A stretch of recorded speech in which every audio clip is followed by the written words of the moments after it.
Hey family, this is day 97 of our Reading Through the Bible Together in a Year series. Today we're in the book of 1 Kings, or Melachim, and we're covering chapters 8 and 9. Now, Solomon is king of Israel, and Israel is united, and he just built the temple, right? The big place where God will dwell with his people. The bigger version, the more permanent version of the tabernacle that we saw at the end of Exodus. And what's interesting about that is that he puts all this effort into the details in this large, huge temple for God, but then builds his own house that's much bigger. And we're starting to wonder what is Solomon's attitude. But we're going to see some of Solomon's good and faithful attitude today. Then Shlomo assembled the elders of Israel with all the heads of the tribes, the princes of the fathers' households of the children of Israel, to King Shlomo in Jerusalem, to bring up the ark of Yahweh's covenant out of David's city, which is Zion. All the men of Israel assembled themselves to King Shlomo at the feast in the month of Etanim, which is the 7th month. All the elders of Israel came, and the priests picked up the ark. They brought up Yahweh's ark, the tent of meeting, and all the holy vessels that were in the tent. The priests and the Levites brought these up. King Shlomo and all the congregation of Israel who were assembled to him were with him before the ark, sacrificing sheep and cattle that could not be counted or numbered for multitude. The priests brought in the ark of Yahweh's covenant to its place into the inner sanctuary of the house, to the most holy place, even under the cherubim's wings. For the cherubim spread their wings out over the place of the ark, and the cherubim covered the ark and its poles above. The poles were so long that the ends of the poles were seen from the holy place before the inner sanctuary, but they were not seen outside. They are there to this day. There was nothing in the ark except the 2 stone tablets which Moshe put there at Horeb, when Yahweh made a covenant with the children of Israel, when they came out of the land of Egypt. It came to pass, when the priests had come out of the holy place, that the cloud filled Yahweh's house, so that the priests could not stand to minister by reason of the cloud. For Yahweh's glory filled Yahweh's house. Then Shlomo said, Yahweh has said that he would dwell in the thick darkness. I have surely built you a house of habitation, a place for you to dwell in forever. The king turned his face around and blessed all the assembly of Israel, and all the assembly of Israel stood. He said, Blessed is Yahweh, the God of Israel, who spoke with his mouth to David your father, and has with his hand fulfilled it, saying, Since the day that I brought my people Israel out of Egypt, I chose no city out of all the tribes of Israel to build a house, that my name might be there, but I chose David to be over my people Israel. Now it was in the heart of David my father to build a house for the name of Yahweh, the God of Israel.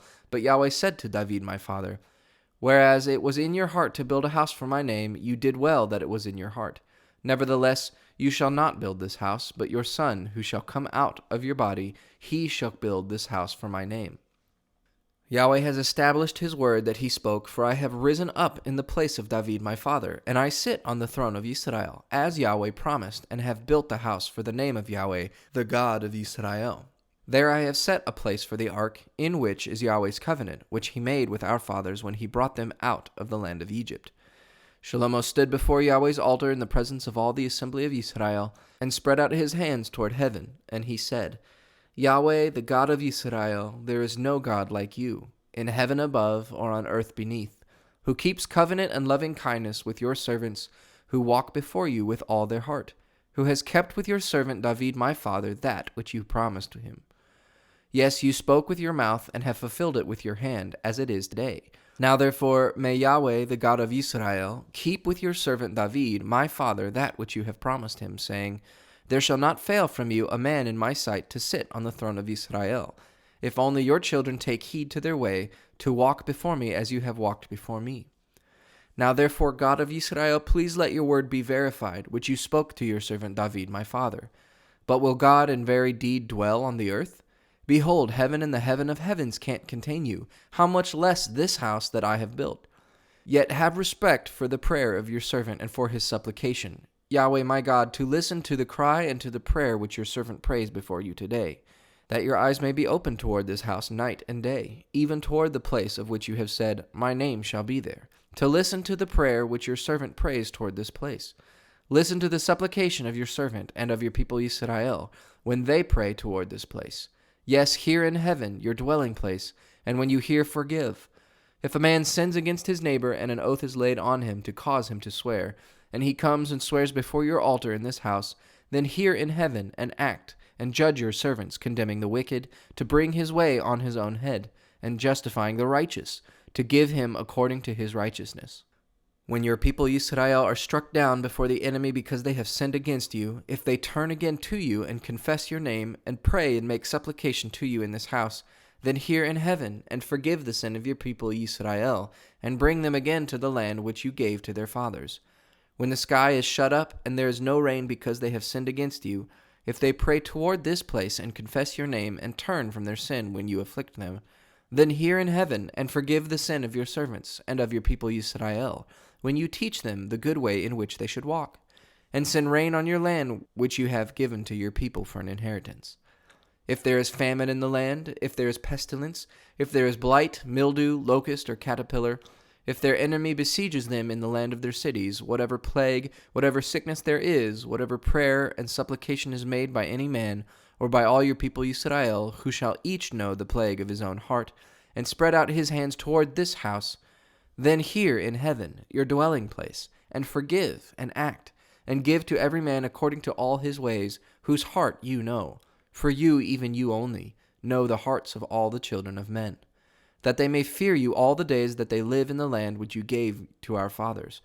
Moreover, concerning the foreigner who is not of your people Yisrael, when he comes out of a far country for your name's sake, for they shall hear of your great name, and of your mighty hand, and of your outstretched arm.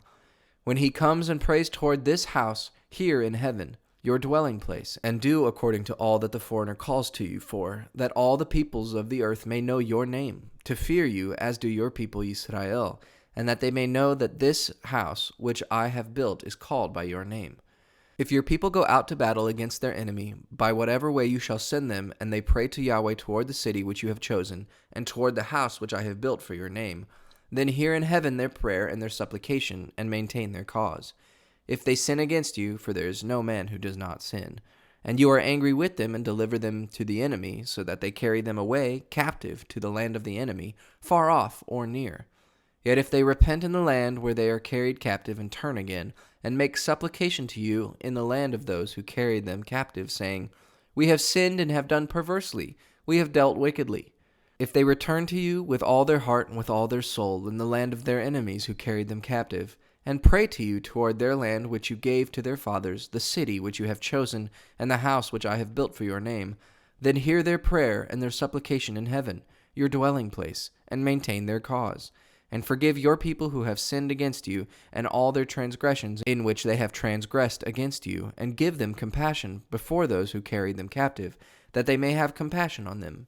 For they are your people and your inheritance, which you brought out of Egypt from the middle of the iron furnace, that your eyes may be open to the supplication of your servant and to the supplication of your people Yisrael, to listen to them whenever they cry to you.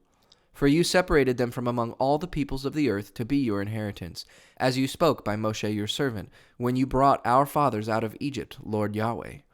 It was so that when Shlomo had finished praying all this prayer and supplication to Yahweh, he arose from before Yahweh's altar, from kneeling on his knees with his hands spread out towards heaven. He stood and blessed all the assembly of Israel with a loud voice, saying, Blessed be Yahweh, who has given rest to his people Israel, according to all that he promised. There has not failed one word of all his good promise, which he promised by Moshe his servant. May Yahweh our God be with us as he was with our fathers. Let him not leave us or forsake us, that he may incline our hearts to him, to walk in all his ways and to keep his commandments, his statutes, and his ordinances, which he commanded our fathers. Let these my words with which I have made supplication before Yahweh be near to Yahweh our God day and night, that he may maintain the cause of his servant and the cause of his people Israel, as every day requires, that all the people of the earth may know that Yahweh himself is God. There is no one else. Let your heart therefore be perfect with Yahweh our God, to walk in his statutes and to keep his commandments as it is today. The king and all Israel with him offered sacrifice before Yahweh. Shlomo offered for the sacrifice of peace offerings, which he offered to Yahweh, 22,000 head of cattle and 120,000 sheep. So the king and all the children of Israel dedicated Yahweh's house. The same day the king made the middle of the court holy that was before Yahweh's house, For there he offered the burnt offering, the meal offering, and the fat of the peace offerings, because the bronze altar that was before Yahweh was too little to receive the burnt offering, the meal offering, and the fat of the peace offerings. So Shlomo held the feast at that time, and all Israel with him, a great assembly from the entrance of Hamat to the brook of Egypt, before Yahweh our God. 7 days and 7 more days, even 14 days. On the 8th day he sent the people away, and they blessed the king, and went to their tents, joyful and glad in their hearts for all the goodness that Yahweh had shown to David his servant, and to Israel his people. When Shlomo had finished the building of Yahweh's house, the king's house, and all Shlomo's desire which he was pleased to do, Yahweh appeared to Shlomo the second time, as he had appeared to him at Giv'on. Yahweh said to him, I have heard your prayer and your supplication that you have made before me.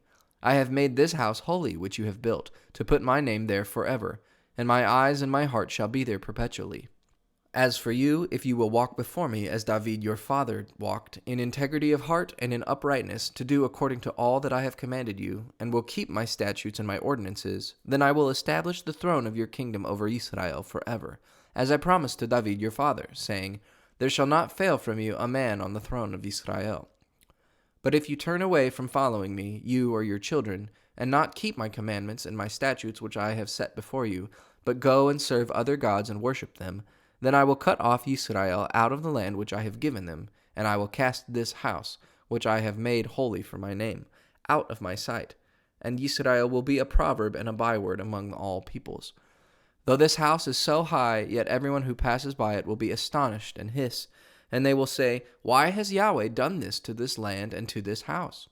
And they will answer, Because they abandoned Yahweh their God, who brought their fathers out of the land of Egypt, and embraced other gods, and worshipped them, and served them. Therefore Yahweh has brought all this evil on them. At the end of 20 years in which Shlomo had built the 2 houses, Yahweh's house and the king's house, now Hiram the king of Tyre had furnished Shlomo with cedar trees and cypress trees, and with gold, according to all his desire. King Shlomo gave Hiram 20 cities in the land of Galilee. Hiram came out of Tyre to see the cities which Shlomo had given him, and they did not please him.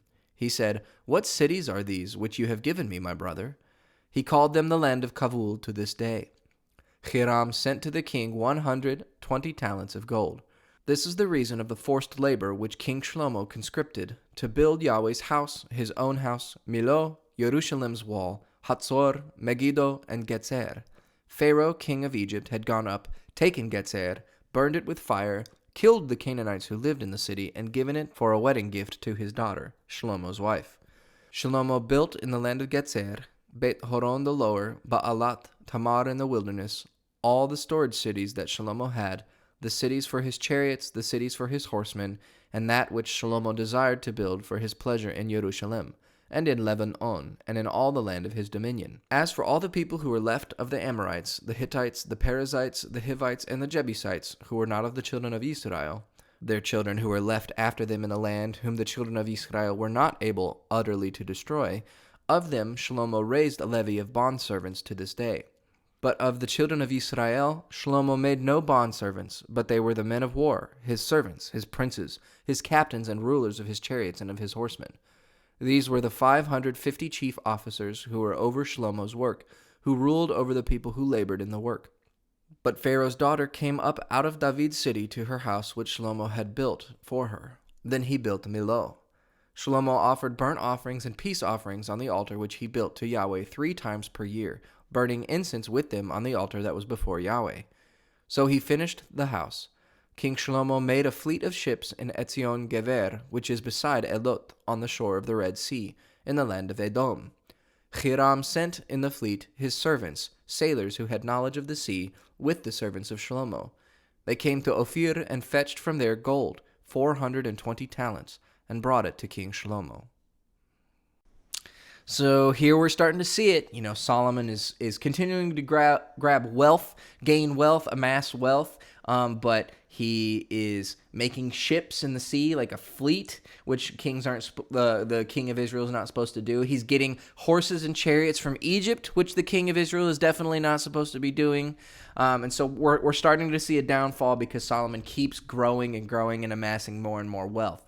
But where we started today was this beautiful prayer from Solomon, asking about God, saying, God, I know that even the heavens cannot contain you. So how can I expect this little house that I built for you? How can I expect this to contain you? But even so, through all of the rest of this history, right, for the next however many generations of Israel, keep your promises and make sure that your eyes and ears are on this place so that when people, Israel, even strangers and foreigners, when they pray towards this temple, when they ask for things, when they seek God, seek you, Yahweh, with all their heart and their soul, that you will listen to them and be there for them. And even when they sin, and everybody sins, even when they sin and turn away from you and they're taken off captive, which we know that that's going to happen in history later, when they're taken captives, when they turn from their sin and they repent of their rebellion and they seek after you with all their heart and with their soul, bring compassion on them, give compassion to the ones who have them captive so that they're hard or easy on them, and return them to this land that you have promised them, and keep your promise to my father David. And it's like this beautiful recognition prayer that Solomon knows, you're great and there's no other God like you. You can't even be contained in this temple, but let this temple be the place where those of us on earth who sin and rebel and do all kinds of bad things, that we can turn towards for forgiveness, and that you will be listening and will hear for forgiveness.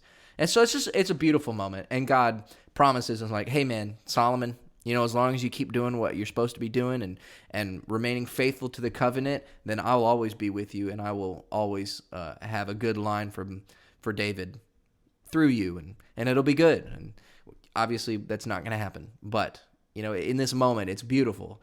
In this moment, this relationship between Solomon and God, and Solomon saying, God, always forgive sin and wickedness and rebellion. And God's like, I will be here. I will be in this temple. So I hope I've given you something to think about. I hope you have a good day. I hope it is wonderful.